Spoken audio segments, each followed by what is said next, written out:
Okay, Amarius Mims, fired up. Go for it. What stands out?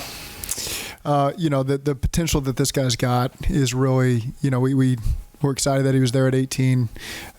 We think we're a great fit for him, with acquiring Trent and having Orlando, two veterans that can help with his processing along as he comes into the NFL with, so we're just really excited that he was there at 18 and that we get to add him in the mix. This is for both of you, but how do you guys measure the traits that he has and what you guys are hoping he can develop into with the only 8 starts and a couple of the other guys who might have been on the board that had more starts? Yeah, his traits are immeasurable if you've ever seen him walk through a door. So again, it's just there's a lot there to work with that we're really excited about. We've had a lot of exposures to him face-to-face where we got a chance to interact with him in a lot of different ways, and felt really good about his fit with us in the O-line room, with our team, what his future could bring for him. We think it's the right fit for us. I think the only thing I'd add there is I think we're all of the opinion that the only reason he's here for us to pick at 18 is probably because of the fact that he only has 8 starts.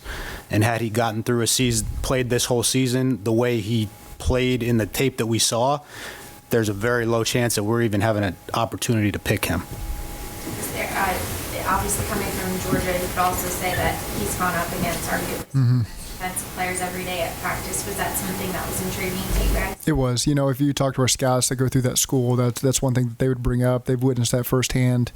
The way that they practice, everything that goes into them winning multiple national championships and always competing for titles. The guy's a football player, and he knows what to expect when he gets to the NFL. You mentioned mentorship a little bit. Is it helpful that he looks just like the other 2 guys in front of him in terms of learning how to play with that size in this league? Absolutely. It's those guys that have similar measurables and have gone through a lot of seasons, won Super Bowls, the both of them. So I do. It's coincidence. We didn't set out to do this, but the way it's played out makes us look brilliant. But yeah, that is a good thing to have. Zac, personality-wise, you always have a lot of high-character guys. What do you like about Amarius? Yeah, really enjoyed being around him. He was about the right things, the things we want to be about. You could tell his love for football was genuine and pure, and that's the feedback we've always gotten. And so we really enjoyed our interaction, especially when he came here in town. Zac, you mentioned the lack of experience, but how much do you value those 2 starts he had in the college football playoff? Experience you guys have valued. Those are absolutely things we went back and watched and studied the previous year's tape, because that's really where he got his first introduction to college football against really good opponents and good matchups for him.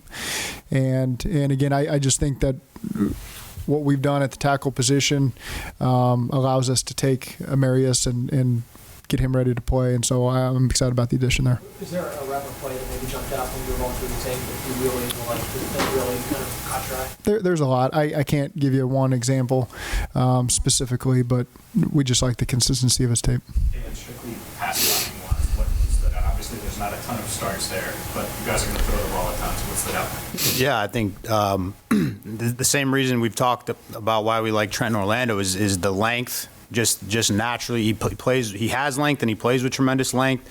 And then, he's 340, but he doesn't look like he's 340. So he moves a lot better than what you'd expect a player of that weight to move. And so he stays in really good position. He's seemingly unaffected by speed and bull. He plays under control. He's comfortable. It's all the things that you want to see out of a guy that size to project to being a high-end pass protector in the NFL. How rare, Zac, is that? The 340 that doesn't look 340. He moves like that. Because he's 6'7", 340, those guys. It's rare. When we see him, he looks like he could add weight, and I don't know how, but it's just he's a rare size athlete, and we're fortunate to get him. Can you tell us a little bit about your process and when he maybe rose up your grades, and when did you really look at him as, hey, if this guy is here, we should take him? Yeah, we underwent an extensive process. We had a lot of these guys in the building. We made it a point that we wanted to get to know all of these high-end tackles.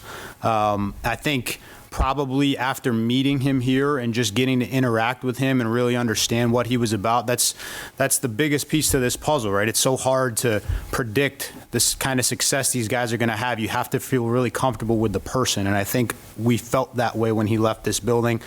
We watched all the tape there was to watch. You combine those two things, and we felt really good about the pick.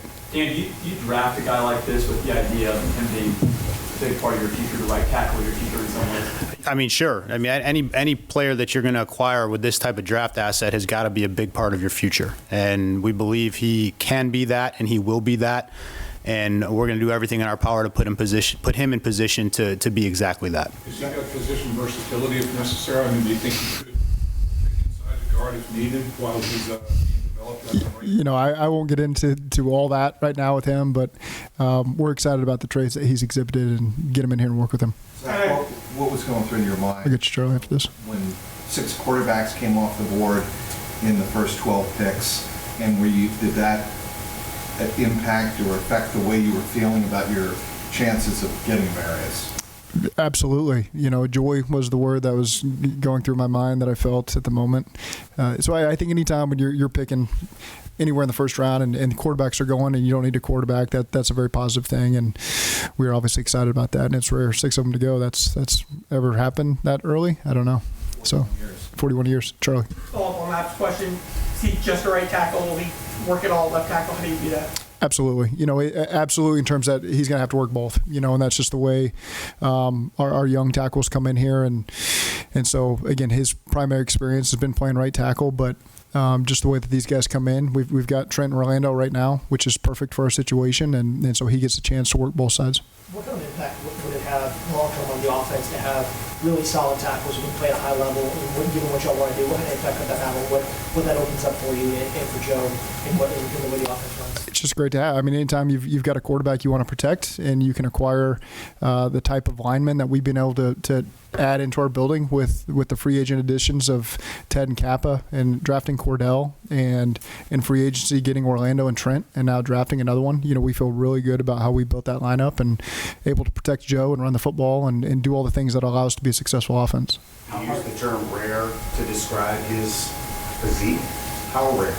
I mean, just wait till he sits up here and answers questions tomorrow. I mean, it's I say less rare because I've seen Trent and Orlando stretching in the weight room, so it feels a little more normal now. But you know, you meet with a lot of these guys, 30 of them to be exact, that walk in my office, and they all walk out the same door, and he is. You find yourself staring at him as he walks out the door, and he's impressive. He carries it well. He's got a great personality about him. I think you all are going to really enjoy talking to him, getting to know him, and again, we think he's got a lot of potential. Is there a difference between raw and inexperienced, and if so, which side does he lean toward? I think he leans toward inexperienced. You know, I think they do a good job developing offensive linemen there at Georgia. They've got a really good track record of putting guys in the NFL, guys that can come in and play. So I think it's just he's gotten the practice, as I think Kelsey mentioned or whoever, he's gotten the experience in practice, even when he wasn't starting, playing against all these top draft picks and as good a competition as there is out there. And so it's just an inexperience level. Actually in games, but again, that's why we felt comfortable with how we're built with the 2 tackles we have, that we're the right team to take him on. Did the 6 quarterbacks selected force you to reconsider anything before choosing Mims, because there were so many great defensive players left on the board that maybe other would want you to? No, because you know, Duke and everyone involved do a really good job organizing the board, and so. Again, we're not shuffling it at the last second. Shockingly, we didn't have the quarterbacks in our top group to take if they were there. So it was leaving names up there that we really liked, like Amarius, and so that was a positive for us. Is it hard to grade a player with just 8 clear starts in this case? I mean, the bigger exposure, obviously there's more to see, but with Amarius, we just kept coming back to, like, yeah, it's maybe not as many snaps, but the snaps that were there, you saw a lot of the things that you want to see. You know, you didn't come away from those snaps being like, man, he left these 2 or 3 boxes unchecked. So in general, to answer your question, yeah, more is better to be able to look at, but for him specifically, we saw enough in that sample size that we feel really good about the pick.